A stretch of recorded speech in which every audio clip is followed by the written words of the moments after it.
गुरुदेव अवंती तीर्थोद्धारक खरतर गच्छाधिपति आचार्य भगवंत श्री जिन मणिप्रभ सुरेश्वर जी महाराज साहब के चरणों में हमारी वंदना। परम पूज्य गुरुदेव ब्रह्मसर तीर्थोद्धारक श्री जिन मनोज्ञ सुरेश्वर जी महाराज साहब के चरणों में हमारी वंदना। नवपद ओली जी की आराधना। 4 दिन की साधना आराधना जाप पूरा हुआ। 4 दिन का और बाकी बीचों बीच खड़े हैं हम। 9 पदों में मध्यम का पद साधु पद। ऐसे देखा जाए सभी पद प्रारंभ के 4 दिनों में हमने अरिहंत सिद्ध आचार्य और उपाध्याय भगवंतों की महिमा का श्रवण किया, विवेचन किया।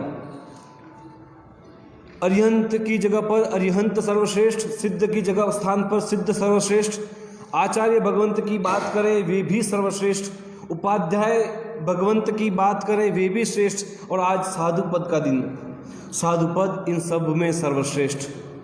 बिकॉज साधु है तो उस साधु को उपाध्याय पद दिया जा सकता है। साधु है तो आचार्य बनने की योग्यता पात्रता का विकास, साधु ही नहीं होगा तो उपाध्याय और आचार्य भगवंत बन नहीं सकते। इस अपेक्षा से इन दोनों ही पदों से महत्वपूर्ण पद साधु पद। और अरिहंत और सिद्ध की अपेक्षा से देखें, साधु है परमात्मा महावीर स्वामी ने भी मिक्सर महीने में दीक्षा ग्रहण की। पहले साधु बने या पहले तीर्थंकर बने? बिना साधु बने कोई भी तीर्थंकर बन नहीं सकता।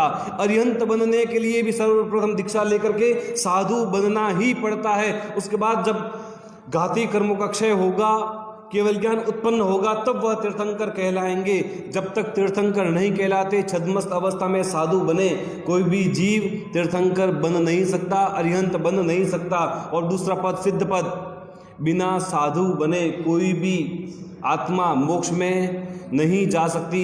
1-2 अपवाद मिलते हैं, तब भी शास्त्रकार भगवंत कहते हैं कि भाव धर्म की अपेक्षा से वे सभी गुणस्थानक की अपेक्षा से साधु धर्म को अंगीकार करते हैं। और 6ठा 7वां गुणस्थानक को प्राप्त करके ही केवल ज्ञान केवल दर्शन को पाया जा सकता है। बिना साधु बने सिद्ध पद को भी प्राप्त नहीं किया जा सकता। इतना महत्वपूर्ण साधु पद। 4 पदों की आराधना की। और पीछे के जो 4 पद है, 4 प्रकार के धर्म, दर्शन, ज्ञान, चारित्र और तप। साधु ही नहीं होगा तो जिन शास्त्र की महिमा कौन करेगा?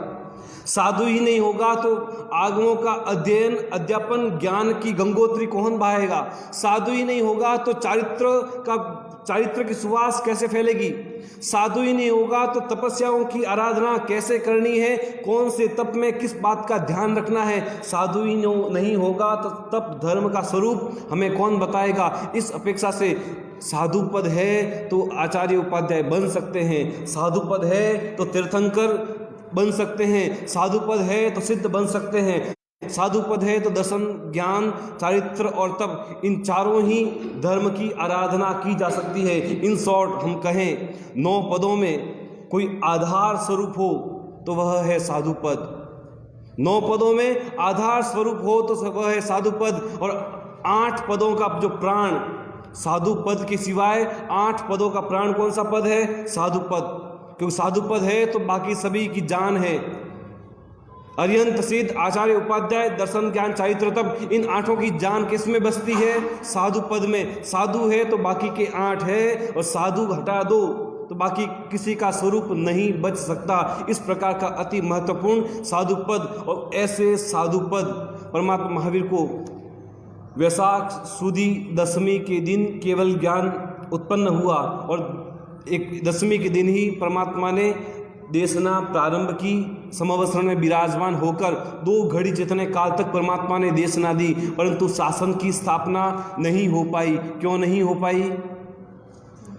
शासन की स्थापना के बारे में कहा जाता है, जब तक साधु साध्वी श्रावक श्राविका नहीं बने तब तक शासन की स्थापना नहीं मानी जाती। और उस दिन किसी भी जीव ने दीक्षा अंगीकार नहीं की थी, इसलिए उस दिन शासन की स्थापना नहीं हुई। अर्थात साधु है तो शासन है, साधु ही नहीं होगा तो शासन नहीं हो सकता। एकादशी के दिन गौतम स्वामी आदि 11 ब्राह्मणों को, विशेष क्रियाकांडी जो ब्राह्मण, उन्हें उन अपने अपने शिष्यों के साथ 11 कर्मकांडी ब्राह्मणों को, और शिष्य भी कितने 4411, इतने सारे शिष्यों के साथ 11 महत्वपूर्ण ब्राह्मण पंडितों को परमात्मा ने जब दीक्षा दी, साधु बनाया, तब से शासन प्रारंभ हुआ।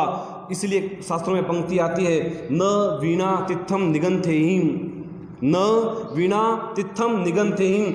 निर्ग्रंथों के बिना तीर्थ नहीं हो सकता, निर्ग्रंथों के बिना शासन नहीं हो सकता। हम प्रतिदिन श्रवण करते हैं, हमारी जो उज्जवल परंपरा, वो उज्जवल परंपरा में हर पाठ पर अनेक अनेक विशिष्ट कोटि के महापुरुष हुए हैं, जिन्होंने अपने रत्नत्रयाराधका, तो भगवंत में हम बोलते हैं रत्नत्रय की आराधना करते हुए दर्शन, ज्ञान और चारित्र, इन 3 जो रत्न है, इन तीनों रत्नों की आराधना करते हुए वह साधु धर्म को हमेशा दीप्तिमान किया है, तेजोयमान किया है, शोभायमान किया है। ऐसे साधु पद की आराधना का आज हम ध्यान करेंगे, विवेचन करेंगे, उनकी व्याख्या करेंगे। सबसे महत्वपूर्ण बात, हम साधु किसे कहें। नमो अरिहंताण में हम 5वें पद बोलते हैं, नमो लोए सब्व साउणम, लोक में रहे हुए समस्त साधुओं को नमस्कार। क्या हम वहाँ ऐसा बोलते हैं कि मेरे समुदाय में रहे हुए साधुओं को नमस्कार? क्या हम ऐसा बोलते हैं कि मेरे गच्छ में रहे हुए साधुओं को नमस्कार? क्या हम ऐसा बोलते हैं कि भरत क्षेत्र में रहे हुए साधुओं को नमस्कार? क्या हम ऐसा बोलते हैं कि जम्बू द्वीप में रहे हुए साधुओं को नमस्कार? वहां पर बात आती है कि लोक शब्द क्यों ग्रहण किया गया। नमो लोए, ये लोक शब्द, नमो अरिहंताण में लोक नहीं बोला, नमो सिद्धाणम में भी लोक नहीं बोला, आयर्याणम उज्जैनम में भी लोक नहीं बोला, नमो लोए सत्वसाउण में लोक शब्द क्यों रखा?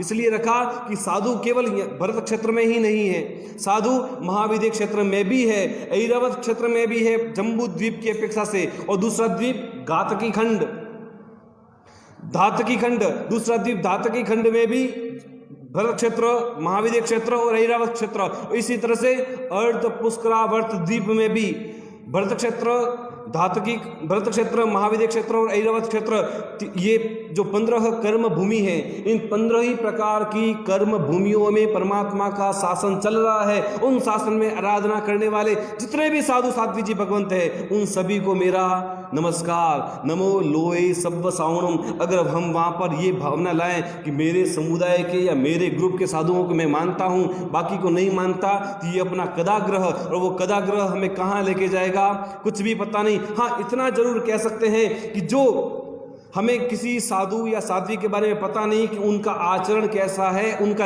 आचार कैसा है, हमें अगर पता नहीं तो हम इतनी भावना जरूर भा सकते हैं कि इनके अंदर में रत्नत्रय जो है, उन रत्नत्रय की मैं अनुमोदना करता हूँ। मेरा वंदन इनकी आराधना को है, मेरा वंदन इनकी गुण गरिमा को है, मेरा वंदन इनके अंदर सुपात्रता रही हुई है, उस सुपात्रता को वंदन है। मेरा वंदन परमात्मा की आज्ञा के अनुसार जितना जीवन जीते हैं उतनी आज्ञा के अनुसार मैं इनको मैं भाव पूर्वक वंदना करता हूं। अगर हम ये भावना भाएं तो हम निरंतर निरंतर उच्च कक्षा को प्राप्त कर सकते हैं। आज नमो लोए सब्व साउणम, साधु पद को हम नमस्कार करते हैं। साधु पद यानी क्या?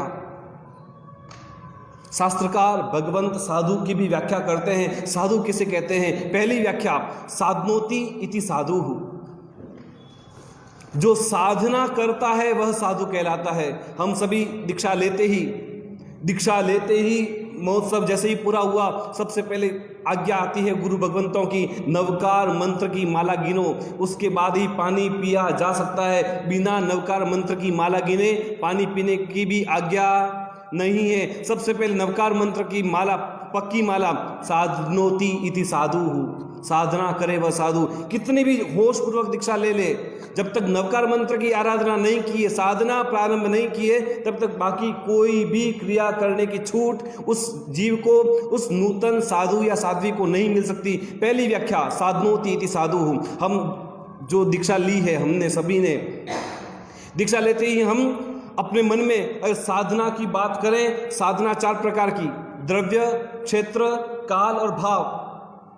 द्रव्य से साधना, क्षेत्र से साधना, काल से साधना, भाव से साधना। दीक्षा लेते हैं, दीक्षा लेते समय हमारे बालों का मुंडन किया जाता है, वेश परिवर्तन किया जाता है, रंग बिरंगे वस्त्र को छोड़कर नूतन धवल शुभ्र परिधान धारण करवाया जा सकता है। वह द्रव्य साधना, केवल वेश परिवर्तन, वह है द्रव्य साधना। द्रव्य साधना करने के पश्चात भी हम अपने बालों की सुंदरता पर ध्यान दें, वस्त्रों की सुंदरता पर ध्यान दें, तो हमें अपने आप को ऐसा ही मानना चाहिए कि हम अभी तक द्रव्य में फंसे हुए हैं, द्रव्य साधना में ही फंसे हुए हैं। पहला प्रकार द्रव्य साधना। दूसरा प्रकार क्षेत्र साधना।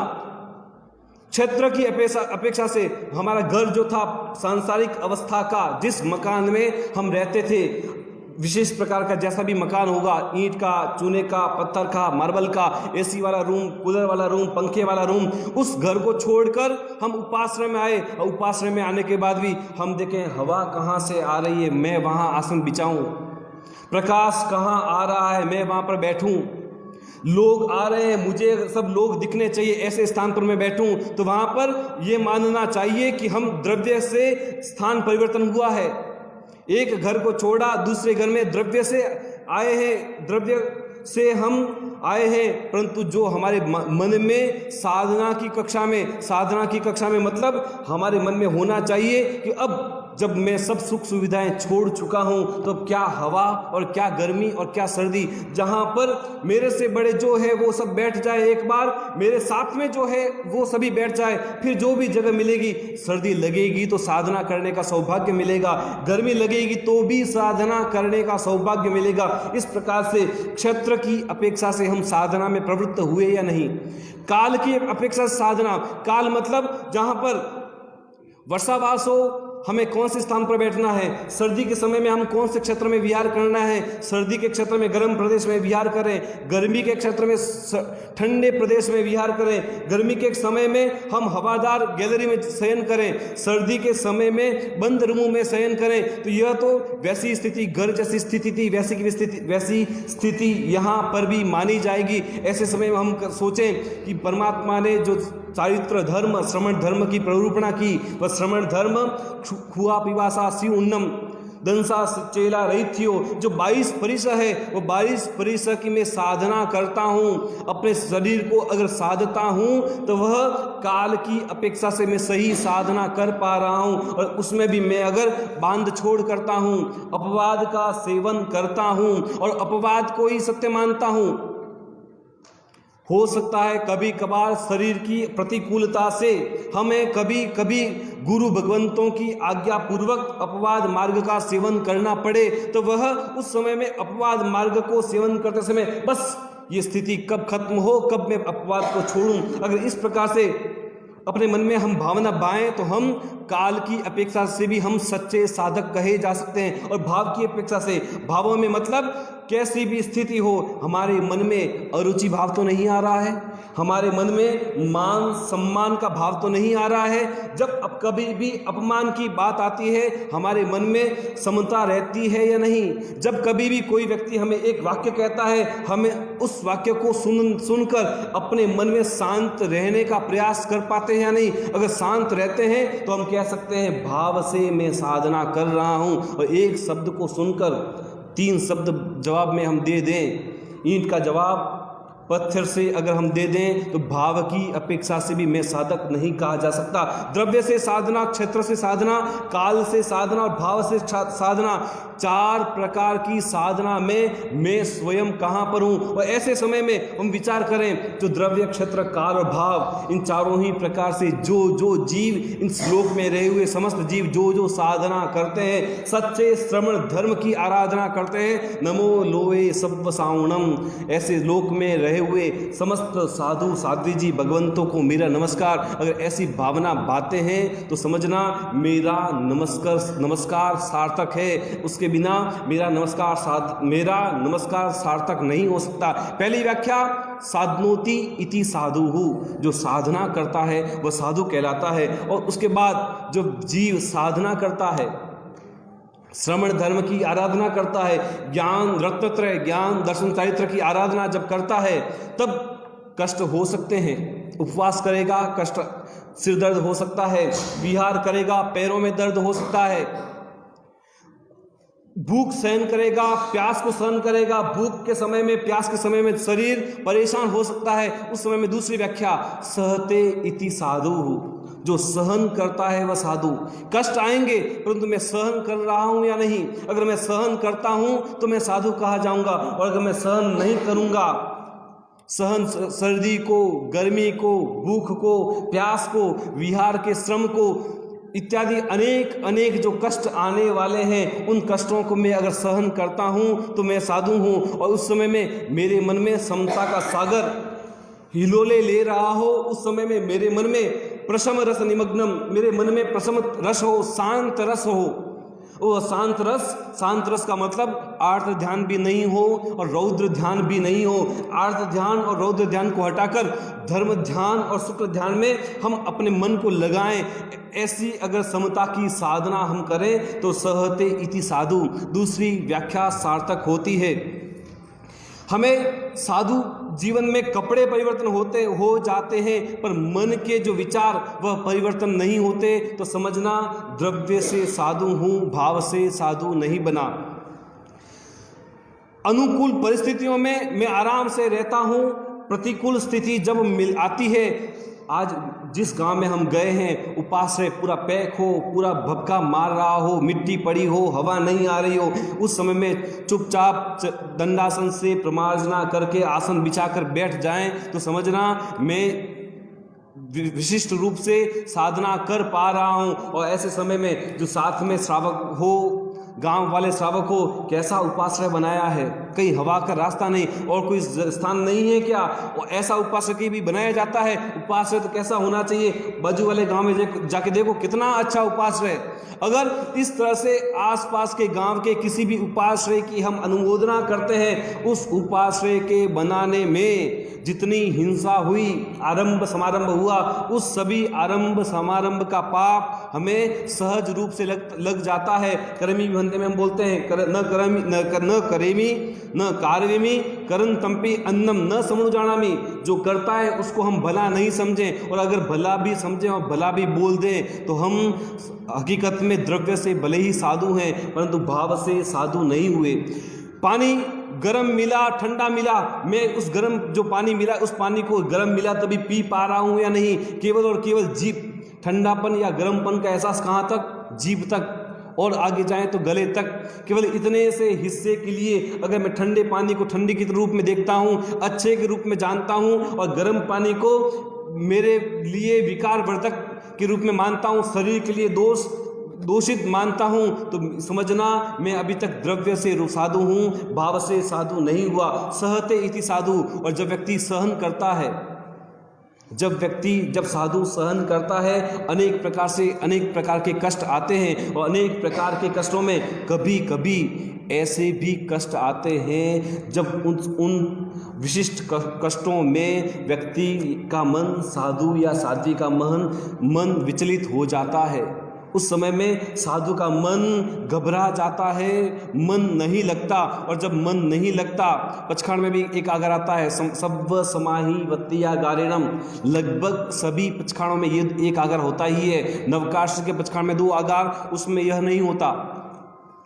नवकाशी के पचखाण में अनथाम वगैरह सहसागरण 2 ही आगार है। बाकी के पचखाणों में लगभग सब जगह पर सब्व समाही वत्तिया गारेणम आगार होता है। उसका अर्थ सभी प्रकार की समाधि टिके, उस समाधि को टिकाने में अगर कभी भी अपवाद का सेवन करना पड़े, आगार रखना पड़े, छूट रखी जाती है, और छूट रखने का नाम ही है सब्व समाही वत्तिया गारेणम। नवकाशी में इसलिए नहीं है क्योंकि नवकाशी में का समय केवल 48 मिनट, और 48 मिनट में ऐसे कोई संकट की बात हम सोच नहीं सकते। नवकाशी के सिवाय जितने पचखाण सभी में सब्व समाही वत्तिया गारेणम आगार। तो सब्व समाही का वत्तिया गारेणम मतलब हमारे जो मन आर्त ध्यान, रौद्र ध्यान में नहीं डूबे, धर्म ध्यान और शुक्ल ध्यान में रहे। ऐसे समय में शरीर में कोई ऐसी दर्द, रोग, आतंक आ गया, उस आतंक को अंदर पचखाण के आने तक हमने इंतजार किया, 2 घंटे 3 घंटे 4 घंटे तक पचखाण नहीं आया, और पचखाण जब तक नहीं आया तब तक कुछ भी हो सकता है। और ऐसे समय में कुछ भी हो गया, आर्त ध्यान और रौद्र ध्यान की स्थिति में कुछ भी हो गया तो जीव की दुर्गति हो सकती है। जीव को दुर्गति से बचाने के लिए, जीव को सन्मार्ग में स्थापित रखने के लिए सब्व समाही वत्तिया गारेणम की व्यवस्था शास्त्रकार भगवंतों ने दी है। तो ऐसे समय में साधना करते हुए, सहन करते हुए कभी भी कोई भी कष्ट आ सकता है, तो उस समय में केवल मैं मेरी साधना करूं, मैं मेरी माला का ध्यान रखूं, मैं मेरे चरित्र का ध्यान रखूं, मैं मेरे ज्ञान दर्शन चरित्र की आराधना करता रहूं, मेरे साथ में रहे हुए साधुओं का मुझे कोई पता नहीं, मैं भला मेरा रूम भला, अगर ऐसी स्थिति होती है तब वह सच्चा साधु नहीं कहा जा सकता। तब तीसरी व्याख्या, सहायम करोति इति साधुः, जो सहायता करता है, अपने पास रहे हुए समस्त जीवों की जो सहायता करता है वह साधु कहलाता है। सहायता करना मतलब कि परिवार में भी हम देखते हैं किसी एक व्यक्ति की तबीयत खराब हुई हो, भयंकर से भयंकर कष्ट आया हो, हार्ट की प्रॉब्लम हुई हो, कैंसर की तकलीफ हुई हो, कैंसर के समय में व्यक्ति तड़पता है, ऐसे समय में संसार में अगर उसकी पत्नी, उसके बच्चे, परिवार वाले पास में खड़े रहते हैं, चिंता मत कर, डॉक्टर अच्छे से अच्छा है, लाखों रुपए इलाज में खर्च होंगे, चलेगा, परंतु तुमको हम सही करा के रहेंगे, मुंबई जाकर के, सिंगापुर जाकर के भी अगर इलाज करवाना होगा जरूर इलाज करवाएंगे, तुम चिंता मत करो, हम सब तुम्हारे पास खड़े हैं। ऐसे समय में उस कैंसर वाले मरीज की मन की स्थिति थोड़ी शांत होती है या नहीं, हिम्मत आती है या नहीं? अगर ऐसे समय में कैंसर की स्थिति में पास में कोई भी खड़ा नहीं हो तो कैंसर वाला कैंसर से तो बाद में मरेगा, टेंशन से, चिंता से पहले ही मर जाएगा। संसार के क्षेत्र में परिवार वाले हिम्मत बंधाते हैं, हो सकता है झूठ मूठ कहते रहें, हो सकता है बीमारी भी नहीं बताएं। भाई आपको कैंसर हुआ है, डॉक्टर परिवार वालों को बोलेगा, परिवार वाले कहेंगे पिताजी को मत बोलना, पिताजी को अगर बोलेंगे तो पिताजी टेंशन करेंगे, और पिताजी टेंशन ही टेंशन में, बीमारी से तो बाद में रिजल्ट आएगा, टेंशन के कारण रिजल्ट पहले भी आ सकता है, रातों रात भी रिजल्ट आ जाए, इसलिए पिताजी को मत बोलना। बीमारी की बात भी पिताजी से छिपाई जा सकती है। कहने का आशय कि परिवार वाले भी उस जीव को सहायता करते हैं। तो श्रमण धर्म में हम अपने आसपास रहे हुए, साथ में रहे हुए बड़े हो चाहे छोटे हो, उनकी हम सहायता नहीं करें तो क्या हम अपने आप को साधु कहलाने के अधिकारी हो सकते हैं? कोई साधु या साध्वी बीमारी के कारण मन में पसीज रहा हो, दुखी हो रहा हो, रो रहा हो, धो रहा हो, केवल और केवल देखते जाएं वो क्या कर रहा है, अब क्या हुआ, अब क्या हुआ, अब क्या हुआ, एक एक मिनट की रिपोर्ट, कौन आया, कौन गया, कब आया, कब गया, कितनी देर बैठा और कितनी देर के बाद में गया, केवल यही बात हम घुमाते रहें तो वो बात परमात्मा की वाणी कहती है, सहायम करोति इति साधु, जो सहायता करता है, ज्ञान दर्शन चारित्र में, तप धर्म में आगे बढ़ने की जो सहायता करता है वह साधु। प्रतिकूलता आ सकती है, उस समय में साथ में रहने वाले सहयोगी बनते हैं, उपयोगी बनते हैं, भावनाओं को टिकाने में संबल बनते हैं, तो समझना कि मैं साधु हूँ। और उसकी विपरीत अगर मैं स्वार्थी बनता हूँ, मेरे में जब दिक्कत आएगी तब मैं देखूंगा मुझे क्या करना है, अभी उसको माथा दुख रहा है वो जाने, मेरे में दिक्कत अभी कुछ भी नहीं है, जो जिसका होगा। मेरा जब माथा दुखा था तब वो नहीं आया था, आज मैं क्यों जाऊं। इस तरह से अगर बदले की भावना होगी तो हम जो नमो लोए सब्व सावणम बोलकर सभी साधु साध्वी जी भगवंतों को नमस्कार करते हैं, वह नमस्कार हमारा सार्थक नहीं हो सकता। आज हम याद करेंगे नमो लोए सब्व सावणम बोलकर किनको किनको नमस्कार करेंगे।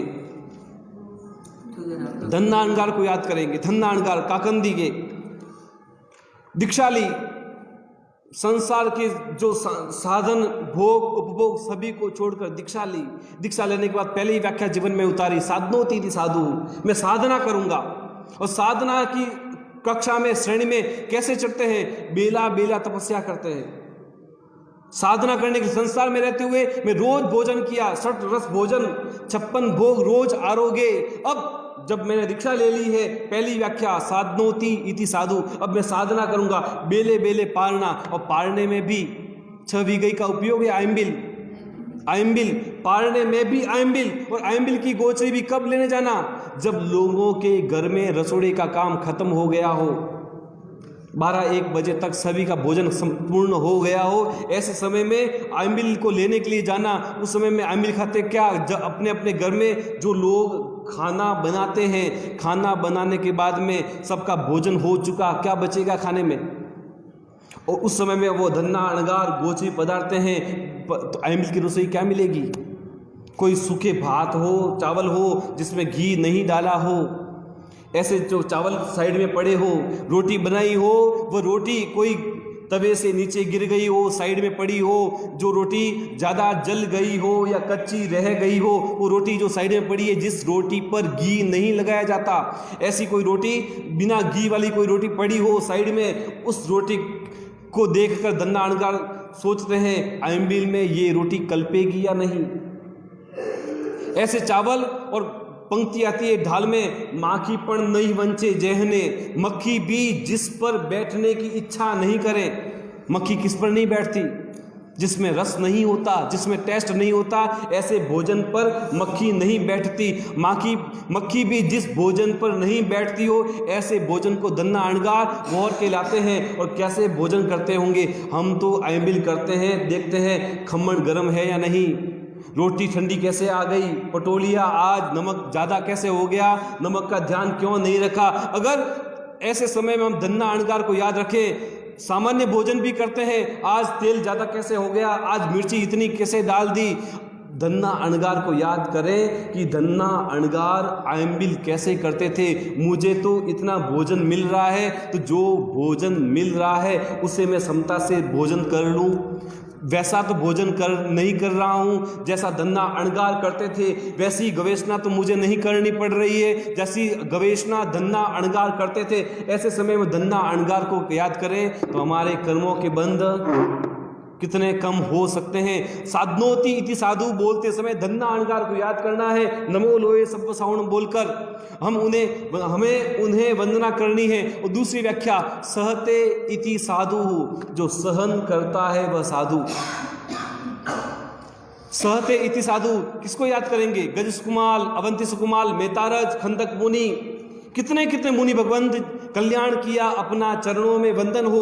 पूरी सज्जाए में जितने जितने मुनि भगवंत हैं, कैसे कैसे साधना की। मेतारज मुनि गोचरी गए हैं, ब्राह्मण घर सोनी घर के अंदर गया है आहार लाने के लिए। जितनी देर में सोनी गया और आहार लेकर के वापस आया, इतनी सी देर में क्रौंच पक्षी आया है। देखें सोने के जो अनाज समझा है, सोने के जवलों को, और अनाज समझकर वो जवले चुन लिए हैं, चुग लिए हैं। और चुगते ही क्रौंच पक्षी सोनी को आते हुए देखकर उड़ गया।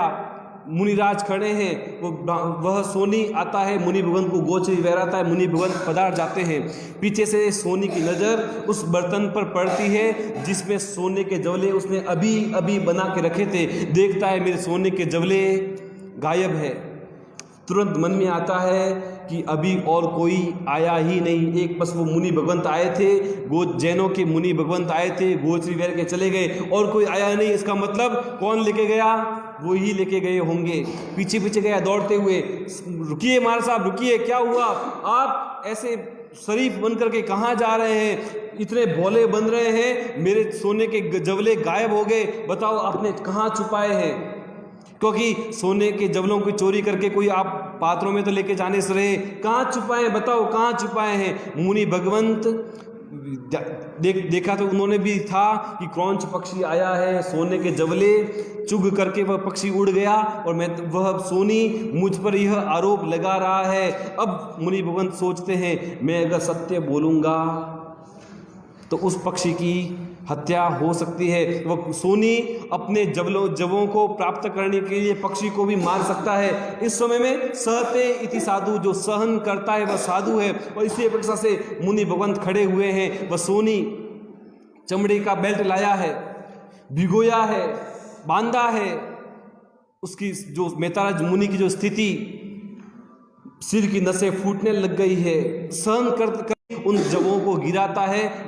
सोनी सत्य बात समझता है कि इन मुनि भगवंत ने चोरी नहीं की, किसी जीव को बचाने के लिए, सहन करने के लिए एक साधु कितना सहन कर सकता है, हम इस उदाहरण से समझ सकते हैं। सहते इति साधु। गज सुकुमाल का उदाहरण, ससुर ने माथे पर मिट्टी की पाल बांधकर अंगारे रखे हैं, और अंगारे रखने के बाद में पूरा माथा कैसे उबलता है, कैसे सीजता है, कैसे जलता है, कैसे पकता है, पूरा माथा, और माथा पकते पकते भी गज सुकुमाल ने उस सोमिल ब्राह्मण को कितनी गालियां दी? एक भी गाली दी होगी, एक भी दुर्भावना भाई होगी? उतना उल्टी अपेक्षा, उसकी अपेक्षा गाली देना तो दूर, अरिहंते शरणम पवज्जामि सिद्धे शरणम पवज्जामि, मुझे अरिहंतों का शरण, सिद्धों का शरण, साधुओं का शरण और धर्म का शरण, इस प्रकार से निरंतर निरंतर 4 शरणों को स्वीकार करते हुए परम पद को प्राप्त किया। सहते इति साधु, जो सहन करता है वह साधु कहलाता है। याद करना है, पापी पालक ने जब घाणी में 500 साधुओं को, जब वह पापी पालक पील रहा था, 498 साधुओं को घाणी में पीला। कैसे पीला था? जिस प्रकार घाणी में सरसों को, तिल को पीलते हैं, सरसों को पीलने पर वह सरसों या तिल ऐसे पिस जाते हैं और उसके अंदर रहा हुआ छोटी छोटी तेल की बूंदें, वह तेल की बूंदें एक साथ इतना काठा पीसते हैं कि तेल अलग हो जाता है और खल अलग हो जाती है। खल को अलग करते हुए तेल निकल जाता है। पापी पालक ने साधु भगवंतों को ऐसे पीसा जैसे तिलों को पीसते हैं। और तिलों को कैसे पीसा जाता है? साधु भगवंतों की हड्डियों की स्थिति क्या हुई होगी? उनके मांस के लोथड़े कैसे उड़े होंगे? नसें फूटते हुए खून कितना खून उछला होगा? उछलना तो दूर, खून की नदियां बही होगी। 498 साधुओं को पीलते हुए कितनी खून की नदियां बहती होगी। और ऐसे समय में 499वां नंबर उस बालमुनि का, जिसकी उम्र केवल 8-9 वर्ष, उस बालमुनि की उम्र 9 वर्ष। उस बालमुनि को जैसे तिलों को उठा करके घाणी में डालते हैं, वैसे उस बालमुनि को उठा करके पापी पालक ने घाणी में डाला है। और वो बालमुनि गुरु भगवंत को बोलता है, गुरु भगवंत आप तो मुझे बस अरिहंत का शरण दिलाइए। आज छोटी सी उम्र में दीक्षा उदय में आई है, आपके द्वारा मुझे ज्ञान गर्भित वैराग्य भी हुआ, दुख गर्भित वैराग्य भी हुआ, मोह गर्भित वैराग्य भी हुआ। आज ज्ञान गर्भित वैराग्य की बात, मुझे ज्ञान का उपयोग करना है। दूसरा वैराग्य गर्भित की बात, ये शरीर मेरा नहीं है, शरीर में रहने वाली जो आत्मा, वो आत्मा मेरी है। शरीर का तो जो होना होगा हो जाएगा, मेरी आत्मा का कुछ नहीं होना चाहिए। मेरी आत्मा उच्च कक्षा पर जानी चाहिए, और ऐसी उच्च कक्षा पर पहुंचाने के लिए गुरु भगवंत मुझे शरण दीजिए। अरिहंते शरणम पवज्जामि सिद्धे शरणम पवज्जामि। और सिद्धे, अरिहंत और सिद्ध का स्मरण करते करते वह बालमुनि भी घाणी में पील जाता है। सहते इति साधु हो। हमारे जीवन में भी जब कभी भी ऐसा कष्ट याद आवे, ऐसा कष्ट हो, ऐसा दर्द हो, हम केवल धन्ना अणगार, गज सुकुमाल, मितारज मुनि, खंदक मुनि इत्यादि उनको याद करेंगे तो हम उनके सामने हमारा कष्ट कहीं हो सकती है बराबरी? उनके सामने हमारे कष्ट की कोई बराबरी नहीं हो सकती। कहाँ राजा भोज और कहाँ गंगू तेली, ऐसी स्थिति हमारी है। और ऐसे समय में हम अपने कष्ट को इतना ऊंचा माने और साथ में रहने वालों का कष्ट एकदम कम माने तो हम वस्तुतः सही नहीं बन सकते।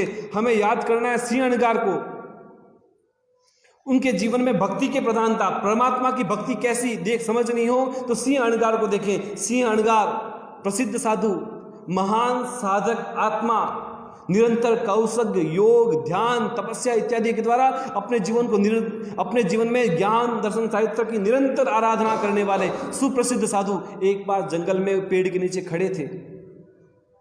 लोग आ रहे थे, जा रहे थे। लोगों के मुंह से सिंह अणगार ने सुना कि परमात्मा पर गौशालक ने तेजोलेशा छोड़ी।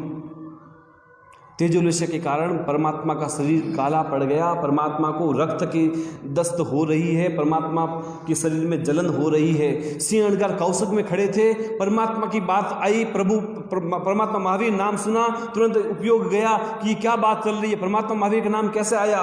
बाकी सभी बातों में ध्यान नहीं जाता था, पर परमात्मा महावीर नाम सुनते एकदम से मन एकाग्र हो गया। क्या बात है, कौशक को पार कर लोगों से सुना है, क्या हुआ है परमात्मा महावीर को, क्या बोल रहे थे, तेजोलेशा गौशालक, क्या बोला आपने? लोगों ने कहा है गौशालक ने परमात्मा पर तेजोलेशा छोड़ी है।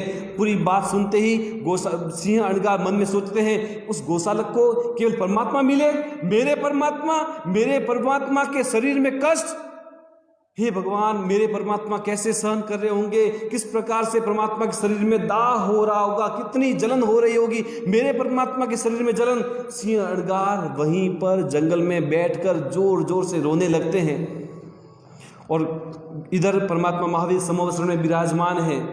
गौतम स्वामी को भगवान बुलाते हैं, हे गौतम, जंगल में पेड़ के नीचे सिंह अणगार रो रहे हैं, किसी साधु को भेजो और उनको बुलाने का अवसर देखो कि सिंह अणगार जंगल में रो रहे हैं, उनको सांत्वना मिलेगी। तुम उनको बोलो कि परमात्मा महावीर तुमको बुला रहे हैं। 2 साधु गए हैं सिंह अणगार को बुलाने के लिए, सिंह अणगार को प्रार्थना किए, भक्त चित्त में रहे प्रभु वह भक्त सदा धन है, प्रभु चित्त में रहे भक्त वह धन्योतम धन है। सिंह अणगार परमात्मा के चित्त में रहने वाले, परमात्मा ने उनको बुलाने के लिए भेजा है। वह सिंह अणगार को बुलाने के लिए 2 मुनि भगवंत गए हैं, प्रार्थना किए हैं, हे सिंह अणगार आप क्यों रो रहे हैं, आपको भगवान ने याद किया है, जल्दी चलिए हमारे साथ, परमात्मा महावीर आपको याद कर रहे हैं। और उस समय सिंह अणगार सोचते हैं, मैं यहाँ रो रहा हूँ और परमात्मा मुझे याद कर रहे हैं, मुझे ऐसे इतने कष्ट के समय में परमात्मा के शरीर में जलन हो रही है, कष्ट हो रहा है, दाह उत्पन्न हो रहा है, रक्त की दस्तें लग रही है, ऐसे समय में भी परमात्मा कैसे याद कर रहे हैं। सिंह अणगार को सोचा है, इतने हर्षित हुए, रोते रोते अचानक से परमात्मा ने याद किया, रोमांचित हो जाते हैं। और रोमांचित होकर हम तो केवल कल्पना करें सिंह अणगार किस गति से परमात्मा के समवसरण में गए होंगे। और जाने के बाद जैसे ही सिंह अणगार दौड़ते दौड़ते एरिया समिति का पालन करते हुए सिंह अणगार परमात्मा के समवसरण में पहुंचते हैं। पहुंचने के बाद एक क्षण के लिए, केवल आधी सेकंड के लिए परमात्मा के शरीर को देखते हैं। पूरा शरीर तेजोलोस्या के कारण काला पड़ चुका है, शरीर में दाह हो रहा है, परमात्मा की हरगिज नहीं देख सकता, खड़े खड़े रो रहे हैं, आंखों से आंसुओं की धार बह रही है। और ऐसे समय में परमात्मा सिंह अणगार को ढाढ़स बंधाते हैं, ये सिंह अणगार तू इतनी चिंता क्यों कर रहा है, तुमको इतनी ही भावना है कष्ट के प्रति, जलन के प्रति, तो एक काम कर, जा रेवती श्राविका के घर पे। रेवती श्राविका ने कल ही स्वयं के लिए कोला पाक बनाया है, वह कोला पाक तुम लेके आओ, उस कोला पाक से शरीर की जो जलन है वो खत्म हो जाएगी, रोग शांत हो जाएगा। कल्पना करो सिंह अणगार कितने रोमांचित हुए होंगे कि परमात्मा ने स्वयं की सेवा के लिए सिंह अणगार को आदेश दिया कि मेरे लिए तुम आहार लेके आओ, वह आहार ही मेरे लिए औषध का कार्य करेगा। सिंह अणगार गए हैं गोचरी लेने के लिए, पात्रों को हाथ में पकड़कर पहुंचे हैं रेवती श्राविका के घर पे। अब बोलने का समय नहीं है, परमात्मा कष्ट में है, रोग में है, जलन हो रही है, बातें करने का समय नहीं है। धर्मलाभ बोला नहीं बोला, पहुंचे हैं रेवती श्राविका के पास, ऑर्डर किया है, रेवती श्राविका तुमने कल स्वयं के लिए जो कोला पाक बनाया है, दूसरा कोला पाक भी बनाया है दूसरों के लिए, स्वयं के लिए जो बनाया उसमें से थोड़ा सा कोला पाक मुझे वेरा दे, मुझे परमात्मा के लिए लेके जाना है। रेवती श्राविका एकदम आश्चर्यचकित, कल मैंने बनाया, बाजू वाले वालों को भी पता नहीं है कि मेरे घर पे कोला पाक आज बना है, और आप सिंह अणगार मेरे घर पे पधारते हैं, सुप्रसिद्ध साधु, आराधक साधु, जो साधु स्वयं के लिए भी गोचरी जैसी तैसी रुखी सुखी, हमेशा रुखी सुखी गोचरी बहरने वाले आज कोला पाक मांग रहे हैं। क्यों मांग रहे हैं, कैसे मांग रहे हैं, कैसे पता चला? रेवती श्राविका पूछती है, और गुरु भगवंत आपको कैसे पता चला कोला पाक बनाया है? सिंह अणगार कहते हैं मुझे पता नहीं चला, न तुमको पता चलता है, क्योंकि न मेरे पास कोई विशिष्ट ज्ञान है न तुम्हारे पास विशिष्ट ज्ञान है, परंतु सर्वज्ञ परमात्मा से कोई भी बात अनजानी नहीं है। सर्वज्ञ परमात्मा सब कुछ जानते हैं, बातें करने की बात बाद में, बस परमात्मा के लिए मुझे कोला पाक लेके जाना है, तो जल्दी बहरा। कल्पना करो सिंह अणगार किस हिसाब से, किस गति से, किस प्रसन्नता से परमात्मा के लिए आहार ले गए होंगे, और ले जाते हुए परमात्मा को उसके चरणों में समर्पित किया, भगवंत जल्दी से जल्दी आहार ग्रहण कीजिए, रोग को शांत कीजिए। हम भी प्रतिदिन अनेकों बार गोचरी लेकर के जाते हैं, कभी सिंह अणगार जितना रोमांच हमारे जीवन में आया, कभी साधु भगवंतों मेरे साथ में रहने वाले सभी साधु साध्वी जी भगवंत सभी ज्ञान दर्शन चारित्र और तप चारों ही आराधना में अग्रसर है। उन सभी अग्रसरों की मैं अगर भक्ति इस अपेक्षा से सिंह अणगार जैसी करूं भावनाओं से, तो मुझे भी सिंह अणगार जैसा लाभ मिल सकता है। और ऐसे समय में मैं सोचूं कि सब हमेशा गोचरी जाने का काम तो मुझे ही कहा जाता है, पानी लाने का काम मुझे ही कहा जाता है, और करना पड़ रहा है।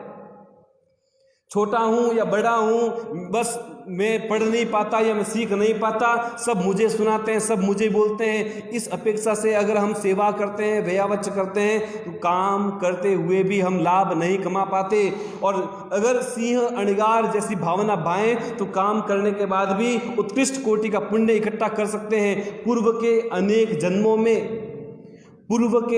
जन्मों में हमने जानबूझकर व्यर्थ में, बिना मतलब के, बिना भावों से, मजबूरी में अनेकों भव में काम किया। अनेकों भव में शास्त्रकार भगवंत फरमाते हैं कि हर भव में बिना मन से चारित्र की आराधना की हो। एक एक भव का एक एक ओगा गिनती कर लो, कल्पना बताई है। एक एक भव में एक एक ओगा लिया हो चारित्र धर्म का, और ओगे लेकर के बिना भावों से आराधना कर ली। ऐसे बिना भावों से आराधना किए हुए भवों के गिनती के रूप में ओगे का ढगला बनाओ। 1,00,000 योजन का जो मेरू पर्वत, उस मेरू पर्वत के जितना ढगला बनाओ, उस ढगले ओगे का ढगला, और ओगे, इतने ओगे हमने पूर्व के भवों में ले चुके हैं। हमारा कल्याण क्यों नहीं हुआ? हमारा कल्याण इसी कारण नहीं हुआ कि हमारे मन में भावना नहीं आ पाई। क्रिया की, आराधना की, आवश्यक क्रियाएं की, परिलेन कर ली, परंतु जो भाव आना चाहिए, साधनोति इति साधुः, सहते इति साधुः और सहायम करोति इति साधु, ये भावना जब तक हमारे मन में, हमारे हृदय में, हमारी आत्मा में नहीं बैठती, तब तक हमारा कल्याण नहीं हो सकता। मेरू पर्वत जितने ढगले भी व्यर्थ हो सकते हैं बिना भावना के। हमें साधु पद की आराधना करते हुए नमो लोहे सब सावणों बोलकर प्रार्थना करनी है सिंह अणगार को कि आपके जैसी परमात्मा की भक्ति हमारे मन में आवे। और तभी आनंदगंज जी महाराज अनंतनाथ भगवान के स्तवन में फरमाते हैं, धार तलवारणी सोहिली। तलवार की धार, तलवार को म्यान से निकालो बाहर, और उसको जिस तरफ तलवार में धार है वह धार को पूरा खड़ा रखो। उस धार पर हम चल सकते हैं। तलवार को म्यान से निकाला हो, उस तलवार की जिस साइड में धार है, उस धार पर हम अपने पैरों को, हाथ को रख सकते हैं। आनंदगंज जी महाराज कहते हैं, धार तलवारणी सोहिली। उस तलवार की धार पर चलना सरल है। धार तलवारणी सोहिली, दोहिली 14वां जिन तरनी चरण सेवा। दोहिली चरण सेवा, परमात्मा के चरणों की सेवा दुर्लभ है। परमात्मा के चरणों की सेवा मतलब परमात्मा की आज्ञा का पालन दुर्लभ है। तभी तो आनंदगंज जी महाराज को कहना पड़ा, क्योंकि उन्हें पता है मेरू पर्वत जितने ओगे के ढगले अनेकों बार हमने किए होंगे, परंतु सच्ची आराधना, भाव पूर्वक आराधना नहीं की है। तो मेरू पर्वत जितने ढगले के सामने तलवार की धार कितनी सरल है, परंतु 14वां जिन तणी चरण सेवा। और उसी चरण का दूसरा अर्थ चरण सित्तरी, चरण मतलब पैर, और दूसरा अर्थ चरण का चरण सित्तरी और करण सित्तरी। साधुओं के मूल गुण और उत्तर गुण, साधुओं के मूल गुण और उत्तर गुण, उन उत्तर गुणों की आराधना दुर्लभ है, दुष्कर है। ऐसी आराधना हम तो केवल प्रार्थना करें, नमो लोहे सब सावणम बोलकर हम जब नमस्कार करते हैं तो हे मेतारज मुनि, आपके जैसी समता हमारे जीवन में आए। हे गज सुकुमाल, आपके अंतर में रहे हुए अरिहंत शरणम सिद्ध शरणम, वो भावना हमारे मन में आए। सिंह अणगार से प्रार्थना करें, आपके मन में रही हुई प्रभु परमात्मा की भक्ति हमारे मन में आए। तपस्वी अनेकों हुए हैं। धन्ना अणगार, जो मैं अभी बताया, अम्बिल रुखा सुखा भोजन। क्षणिक महाराजा पूछते हैं परमात्मा को, हे परमात्मन, आपके पास 14 हजार साधु, उन 14,000 साधुओं में मैं एक एक को वंदना करने जाऊं, कब तक वंदना पूरी होगी? मुझे तो एक साधु भगवंत का नाम बताओ जिनको मैं नमस्कार करूं तो 14,000 को नमस्कार माना जाएगा। जिनके अंदर शुद्ध सद्गुण ही सद्गुण हो, दुर्गुण एक सद्गुण ही सद्गुण हो, दुर्गुण ना हो, और इतने सद्गुण उत्कृष्ट भावों से भरे हुए, ज्ञान, दर्शन, चारित्र और तप सभी में जो आगे हो, उनको मैं नमस्कार करना चाहता हूँ। परमात्मा ने किनका नाम लिया? धनो अणगार। तप करी काया शोष, समय सुंदर जी महाराज फरमाते हैं, तप करी काया शोष भी अरस निरस आहार, वीर जिनंद वखाणियों धनो अणगार। ऐसे धन्ना अणगार एक बार धन्ना अणगार कौसग कर रहे थे। पोष महीने की सर्दियों के दिन थे। धन्ना अणगार साधना कर रहे थे। श्रेणिक महाराजा और चेलना रानी दोनों ही उस मार्ग से रथ में बैठकर गए थे। चेलना रानी ने मुनि भगवंत को देखा है। पोष महीने की सर्दी में मुनि भगवंत कैसे आराधना कर रहे हैं। रात्रि हुई, सो रहे थे। खिड़की से हवा का एक झोंका आया। चेलना रानी का हाथ कंबल से बाहर था। हवा का झोंका आया, पूरा हाथ ठंडा हो गया। ठंडा होने के कारण चेलना रानी की नींद उड़ी। देखा मेरा हाथ इतना ठंडा कैसे हो गया, सर्दी के कारण बाहर था। ध्यान में कौन आए? धन्ना अणगार। मेरा हाथ ठंडा हो गया तो उन मुनि भगवंत का क्या हो रहा होगा। सहते इति साधु, जो सहन करता है वह साधु। और उसकी जगह थोड़ी बहुत सर्दी हमें लग जाती है तो दूसरे दिन हम क्या क्या बोलते हैं। थोड़ी बहुत गर्मी लग जाती है, 10 मिनट के लिए नींद उड़ जाती है, हम क्या क्या बोल लेते हैं। ऐसे समय में हमें धन्ना अणगार को, सिंह अणगार को, खंदक मुनि को, मेतारज मुनि को, गज सुकुमाल को याद करना है। नमो लोए सब्व सावणम बोलकर उनके जो 27 गुण है वो 27 गुण को प्राप्त करने की प्रार्थना करनी है। ऐसा ही हमारा जीवन हो। प्रतिदिन प्रतिदिन साधु पद की निर्मल सुंदर आराधना करते हुए हम सभी परम पद को प्राप्त करें। ऐसा ही हमारा जीवन हो। परमात्मा की आज्ञा के विरुद्ध कुछ भी कहा हो। त्रिविधे मिच्छामि दुक्कडम। चत्तारि मंगलम अरिहंता मंगलम सिद्धा मंगलम साहु मंगलम केवली पन्नतो धम्मो मंगलम। चत्तारि लोकोत्तमा अरिहंता लोकोत्तमा सिद्धा लोकोत्तमा साहु लोकोत्तम केवली पन्नतो धम्मो लोकोत्तमो। चत्तारि शरणं भवज्जामि अरिहन्ते शरणं भवज्जामि सिद्धे शरणं भवज्जामि साहु शरणं भवज्जामि केवली पन्नतं धम्मं शरणं भवज्जामि। दासानुदासैव सर्वदेवा यदीयपादाब्जतले लुठन्ति मरुस्थली कल्पतरु सजीयान् युगप्रधानो जिन दत्तसूरि युगप्रधानो जिन कुशलसूरि। सर्वमङ्गलमाङ्गल्यं सर्वकल्याणकारणं प्रधानं सर्वधर्माणां जैनं जयति स।